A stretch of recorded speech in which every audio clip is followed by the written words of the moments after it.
Olá pessoal, sejam bem-vindos em nosso canal Isso é Física.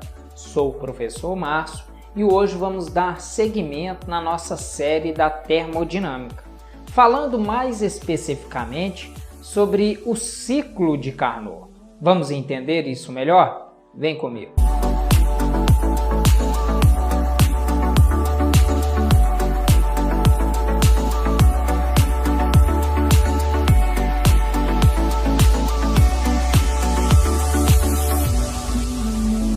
Como vocês já estudaram as máquinas térmicas na segunda revolução industrial, da qual essas máquinas começaram a ser melhoradas, ou seja, aperfeiçoadas, e justamente por um físico francês chamado Nicolas Sadir Carnot.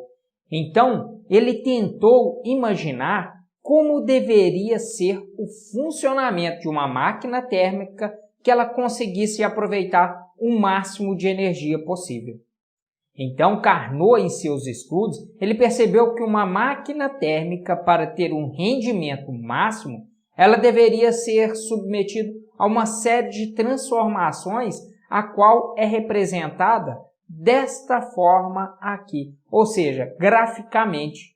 Este é um gráfico, pessoal, da pressão em função do seu volume, que demonstra como deveria ser o funcionamento dessa máquina térmica, caso ele queira operar com o máximo de aproveitamento. Vamos se dizer nesses termos, tudo bem?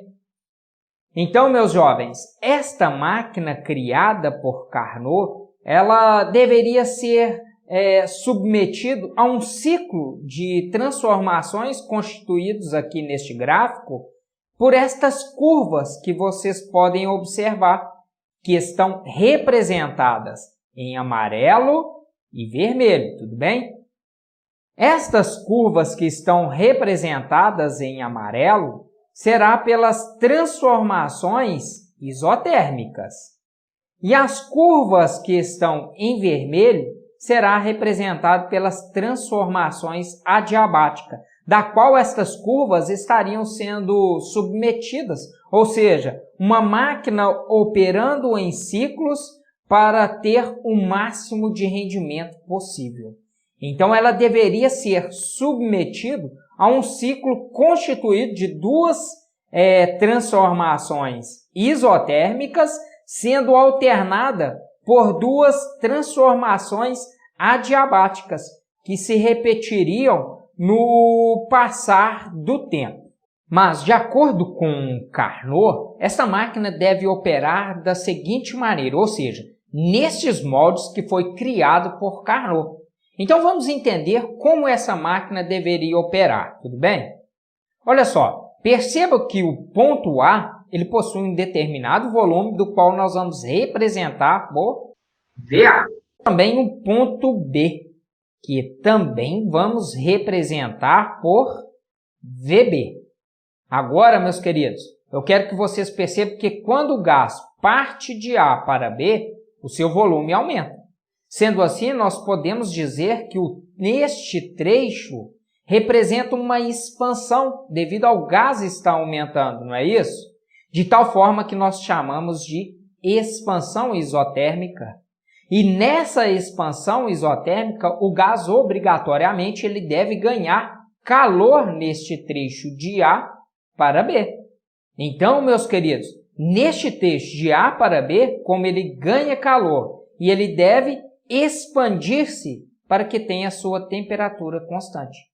Já o trecho BC, percebe que o gás parte deste ponto B para C, onde o seu volume aumenta, que vamos representar por VC.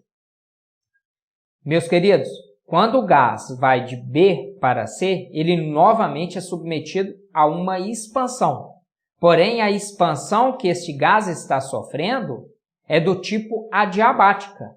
Isso me permite concluir que o gás vai de B para C e ele não troca calor com o meio externo. Então, lembram que numa transformação adiabática, ele é caracterizado pela seguinte situação, onde a quantidade de energia é igual a zero. Ou seja, seria onde o gás não troca calor com o meio, não é isso? Como também em uma transformação isotérmica, a sua variação da energia é igual a zero.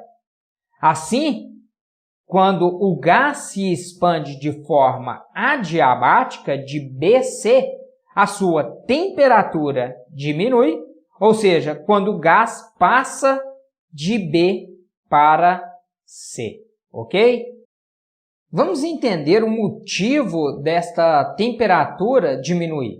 Vejam bem, se ele estiver se expandindo, ou seja, ocupando um volume cada vez maior, a tendência das suas moléculas é de ficar menos agitadas, pois elas estão em um espaço maior. Percebam isso claramente aqui. Sendo assim, menor a agitação molecular, menor a temperatura, ou seja, a redução da sua temperatura, ok? Agora, a partir do ponto C, tudo começa a ficar ao contrário. Vamos entender. Neste trecho CD, veja que o volume do gás ele começa a diminuir. Nessa situação, neste trecho, ele é submetido a uma compressão. E como nós sabemos que neste trecho amarelo, que nós representamos no gráfico, que no caso de C para D é uma isotérmica, então nós temos uma compressão isotérmica. Sendo assim, meus jovens, o gás está sendo comprimido e para ter a sua temperatura constante, ele deve ceder calor ao meio. Esse é o motivo de ele ceder calor para o meio externo e manter-se a temperatura constante. Outra observação é que no trecho DA, o volume do gás volta a reduzir. E perceba que o volume do gás no ponto D, que nós vamos chamar de VD, esse cara aqui, é quando ele vai para A e reduz um pouco. E é por esse motivo que neste trecho de DA, que temos novamente uma compressão, mas agora será uma compressão adiabática, não é isso? Logo, nessa situação, meus queridos, se o gás é comprimido, ele não troca calor com o meio externo, pois é uma transformação adiabática, ou seja, não troca calor, ok? Então, a temperatura do gás aumenta.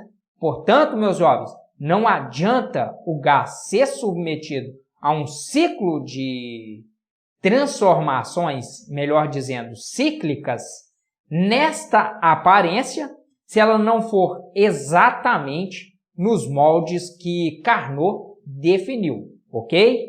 Temos algumas observações onde eu mencionei para vocês que o ciclo de Carnot indica como deve ser o funcionamento dessa máquina, para que ela funcione com o melhor rendimento possível. Então, meus jovens, o ciclo de Carnot, ele indica as diretrizes para que essa máquina trabalhe com rendimento máximo. E quando eu digo um rendimento máximo, é diferente de eu dizer de um rendimento total. Porque aproveitar tudo não é o mesmo que aproveitar o máximo possível, não é isso?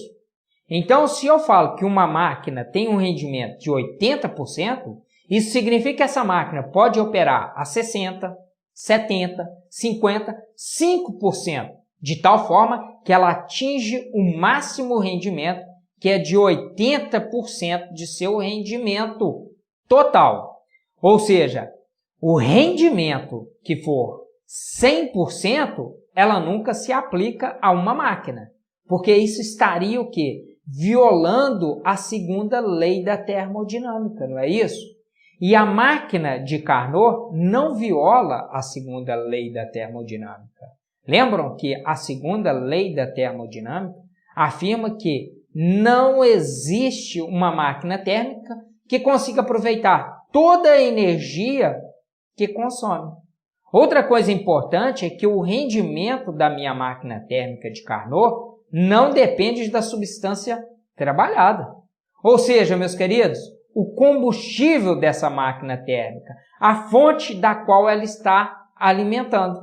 O que interessa é a temperatura da qual ela é submetida. E isso é o que determina o rendimento dessa máquina de Carnot. Portanto, o rendimento da máquina de Carnot, da máquina térmica de Carnot, que opera em ciclo, depende unicamente e exclusivamente apenas das temperaturas das fontes quentes e frias. Isso é a única coisa que influencia no rendimento de uma máquina térmica de Carnot. Ou seja, pessoal, as temperaturas que elas operam. Tanto é, meus jovens, que o rendimento máximo da máquina de Carnot, ela pode ser determinada através desta equação, onde o rendimento é igual a 1 menos T2 dividido por T1. E é bem parecido com a fórmula que nós já discutimos em aulas anteriores, onde T2 representa a temperatura da fonte fria e T1 a temperatura da fonte quente.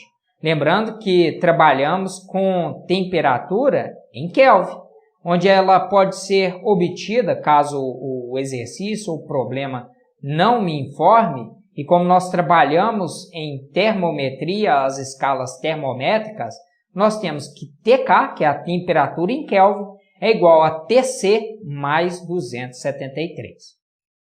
Pessoal, pelo motivo de a máquina térmica ter seu rendimento trabalhado pelas temperaturas da qual ela está operando, não existe outra máquina que opere com maior rendimento do que essa criada por Carnot, até o momento, tudo bem? Ou seja, a máquina de Carnot é o máximo rendimento que uma máquina consegue trabalhar. Outra observação é que o rendimento ele pode ser determinado através desta expressão também. O rendimento é igual a 1 menos Q2 dividido por Q1, onde nós temos a fonte de energia fria dividido pela fonte da energia quente, ok? Meu querido, gostou dessa aula? Se gostou, deixe o seu like, se inscreva em nosso canal e divulgue para outras pessoas. Muito obrigado pela sua participação e até a nossa próxima aula. E lembrando, isso é física!